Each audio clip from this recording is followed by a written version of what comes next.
It might interest you to know that there are some really great acting teachers out there. There really are. But there are also some not so great acting teachers out there.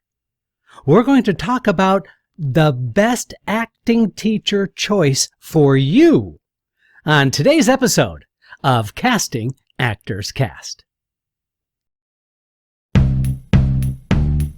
Welcome to Casting Actors Cast. It's the podcast for actors in the business of show. Here is your host, Jeffrey Dreisbach. Well, hello. I try and change that up. Welcome to this episode of Casting Actors Cast. I'm casting director Jeffrey Dreisbach with McCorkle Casting in New York. How are you today? I hope you're having a good day. I'm having a pretty good day, and I wanted to have a chance to talk to you today about finding the right acting teacher. What kind of acting teacher might you be looking for, and how do you find out who's going to work with you well or not? And so we're going to answer all of those questions in just a moment, but this is that moment in the podcast where I'd like to say thank you so very, very much for tuning in. I hope you're enjoying yourself. If this is the first time listening to Casting Actors Cast, yay! I'm so glad. And if you've been listening and a regular listener to Casting Actors Cast, thank you so much. We are starting, getting close to our 100th episode, and it's very, very exciting. I keep getting all kinds of responses from folks, and I would like you to let me know that you're out there by going to castingactorscast, all one word, .com, and you can leave me a message. You can also leave me a voice message there. You can check out past episodes. There's some freebies. For example, if you fill out the content form called Dive Into the Talent Pool, you'll get a free book called Conversation Pieces Out of the Studio, the voiceover workshop for professional actors. I'm just giving away this free book that I wrote a handful of years ago so that if you have any interest in doing voiceover work, that this might be the first book that you want to turn to find out what it's like, and giving you some really great examples on how to set yourself up in the world of doing voiceovers. I know I've given away hundreds of this free copy of book, and you're welcome to have it one as well. But that's all I have. The last thing is, if you're listening on iTunes or whatever your podcast provider is, it would really mean a lot if you could just take a second and leave a like or leave a positive review. I would really like to get the message about this program out to as many actors as possible so that we can all share in this kind of cool community and doing this kind of wonderful experiment about sharing and revealing what's going on behind the scenes for an actor. And all of this is just to help you. That's my only desire, is to give you some hands-on information that's going to help you on the day-to-day challenges of what it's like to being an acting student or to be a professional actor. So, again, thank you for very, very much for all of that. So finding the right teacher. You know, I've had a lot of classes in my experience as an actor when I was acting, and I now do a lot of teaching, and I love it so much. I love teaching so much, and I've taught classes in auditioning for theater. I've done classes in how to self-tape. I do workshops all the time in voiceover stuff. It's really a joy for me to be able to teach. Scene study, monologues, all of those things that actors really should have in their pocket, in their grab bag of goodies, are things that I really, really enjoy teaching. And it's really funny to me because oftentimes I'll hear back from students who say, you know, my other teacher just was not that great, or I really, without naming names, I had an experience just last week where a student kind of broke down because they realized that the acting teacher they had before me, and I'm not saying I was any great thing, but before they had was somebody who was really kind of abusive and really not very, very helpful to that actor. In fact, did more harm than good. And that just is tragic. That's just awful to hear those kinds of stories. So let's talk about the method by which you can find a really good teacher for you, some things to look out for and some things to embrace and some things to stay away from. That's what we're going to be covering in today's episode. The first step in deciding what kind of an acting teacher you need is to evaluate what your needs are first. What are you looking for? Now, if you've had some previous training and you've had some previous experience, and maybe you want training in a specific area, that's very specific. For example, there are classes that you can take in how to audition for a television pilot. There are classes in auditioning for horror movies. There really are. I actually saw that. So there are all kinds of very specialized classes giving you specific information. But what I'd like to kind of focus on today is the teacher, the reputation of the teacher, and what that teacher promotes and what that teacher does. But first, you have to know what you're looking for. And sometimes that's not easy.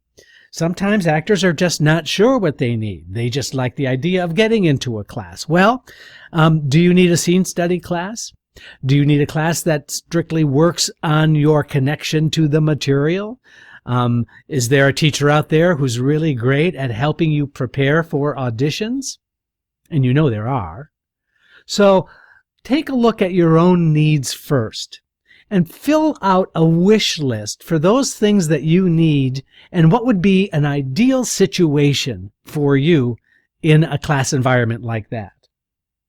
That's the first step. Second step is that you need to evaluate your resources. Take a look and finding out about the reputation of these teachers and these classes by doing the following. First of all, an acting teacher's reputation can go a very long way as to whether or not this would be a good teacher for you. In other words, have you heard about this teacher? Does this teacher have ongoing classes? Are these classes extremely popular? What are people saying about this particular teacher? So that teacher's reputation can really hold a lot of weight and value, especially if that reputation is a good one, obviously. But if that person is known for being really excellent with actors and really helping them, is the actor a beginning actor, or are they really great with actors who are already working? Those are the kind of things that you want to investigate. So finding out that reputation is a really good resource for you. Also, what are friends saying? Do you have friends that are taking acting classes? And do you trust their opinion? Does their opinion really affect your thought about that being a good class for you or not? Also, there may be some agents out there that are helpful to you by suggesting particular teachers that might be useful for you. Somebody that knows you well enough to make that kind of a recommendation can be really, really helpful and useful. And recommendations in general are worth checking out. If somebody says, you know what, I think this teacher would be really, really great for you, then you know what? Check it out. Now, if you don't know how to do this, what the reputation is, then of course you're going to do some of the normal research that you would do anyway by talking to other students and going on the internet. I do have a cautionary tale, however, about teachers that advertise frequently in newspapers and or magazines. Learn how to act. I know that there's New York, for example, and in Los Angeles, there's Backstage. There are all kinds of websites that are helpful in terms of teachers, but really you need to scrutinize those teachers very, very carefully. I'm not saying that they're bad. In fact, there are many excellent teachers that advertise that way. But I would put a little extra flag out, a little extra concern, just because there are a lot of folks who are ripping off actors out there, just taking their money and really not delivering the goods. So I really want to just put that little cautionary tale into your head. So as you talk to other students, as you find out about reputations, then it's time for you to go and visit the class. Any reputable teacher will allow you to audit a class, to come into the class, to sit in the back, probably not participate. Now, some teachers are very, very specific, saying, I don't let students audit my class, but I have an open class for those who are interested in taking my class, and here's the opening class date. That's legitimate. That's very, very valid. And some teachers just allow you to sit and just watch and observe what's going on in a class at any given time. So that's really helpful. But you must do that work. You must go and check the class out. See what the relationship is with the teacher and the students. See the kind of work that they're doing in that class. And then you need to trust your gut. You need to say to yourself, is this a class that I would be happy in? Now, what I mean by happy is, would this be a class that doesn't challenge me too much, that just likes me? No. I'm talking about a class that is a healthy environment, giving you good, honest feedback, the right amount of praise, because I think a supportive environment is extremely important for an actor, especially in a new class. So those are the kinds of things to ask yourself when you audit that class. And then finally, after you're done auditing that class, do not commit to signing up for that class that first night or day. Do not commit to signing up on that first day. I can tell you that there's all kinds of psychology at work. You get really excited. You find it's an excellent teacher. It's a really great class. The students are really, really excited. There's sort of this kind of, let me get this over with. Let me get this done. And let me join this group right away because it's so fantastic. I promise you, it'll still be there tomorrow. Sleep on it.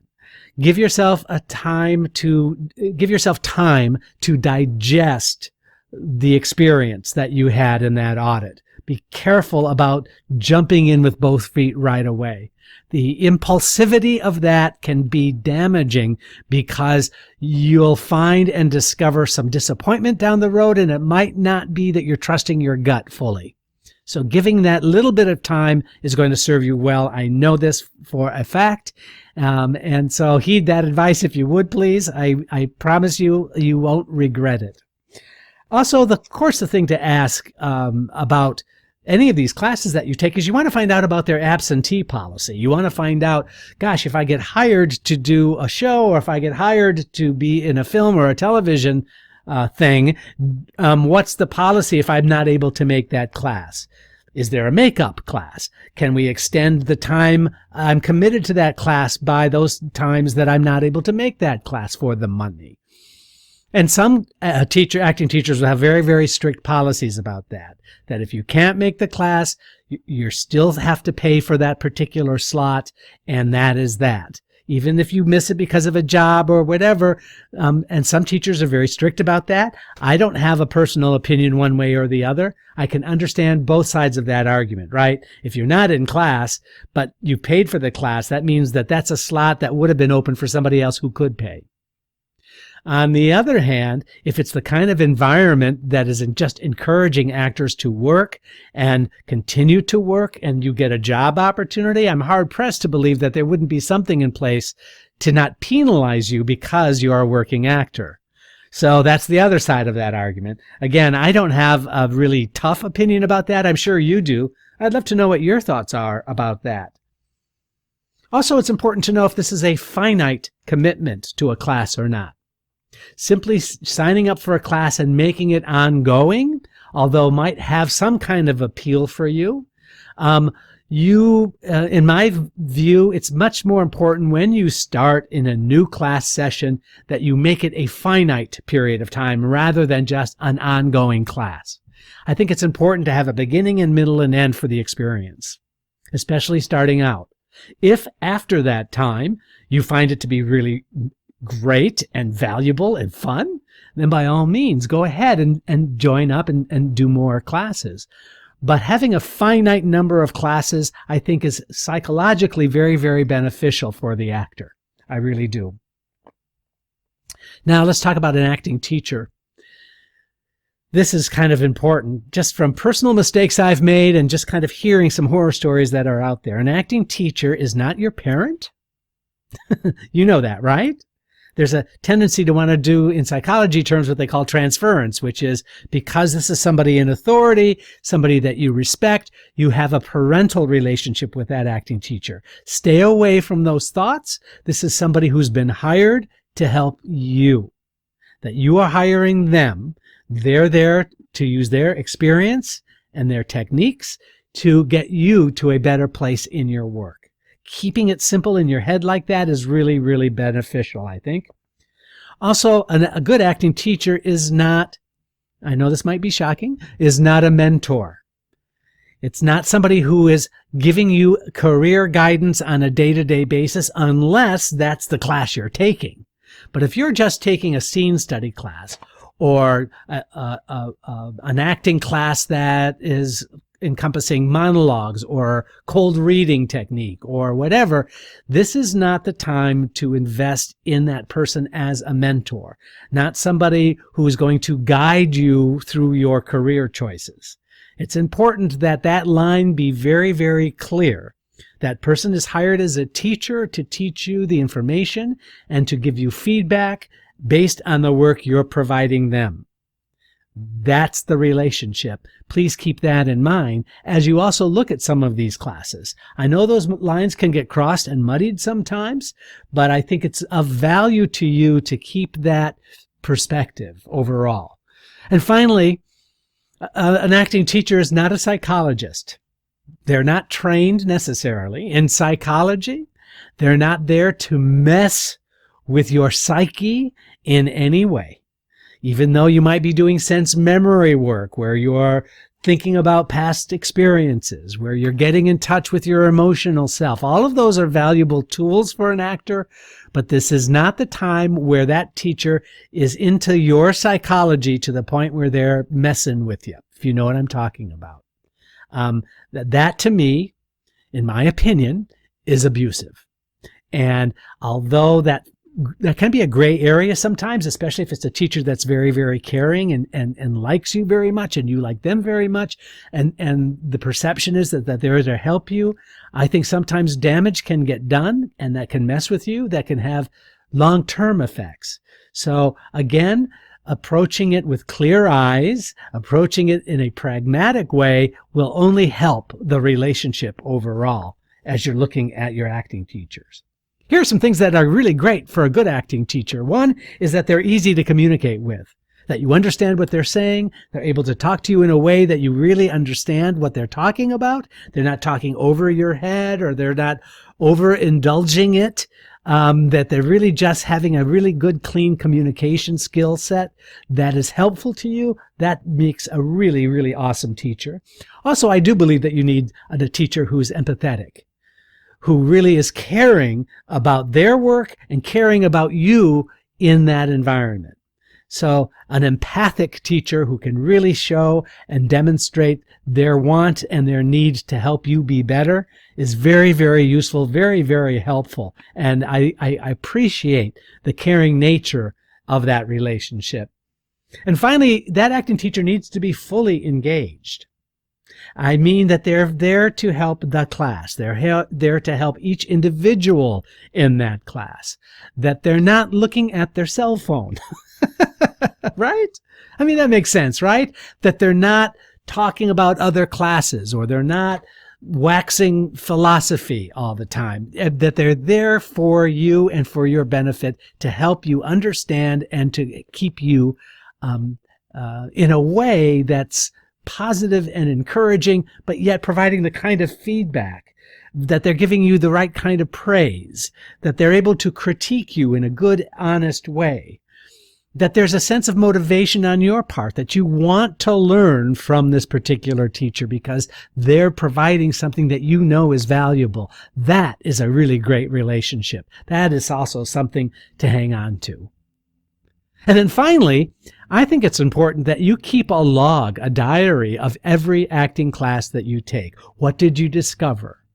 What did you learn? What did you see in somebody else's work that might apply and help your work?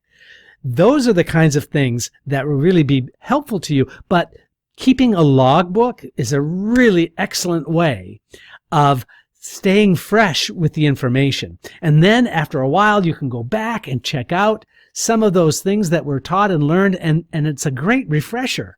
Just to have a log of that experience will serve you in the long run. I know it.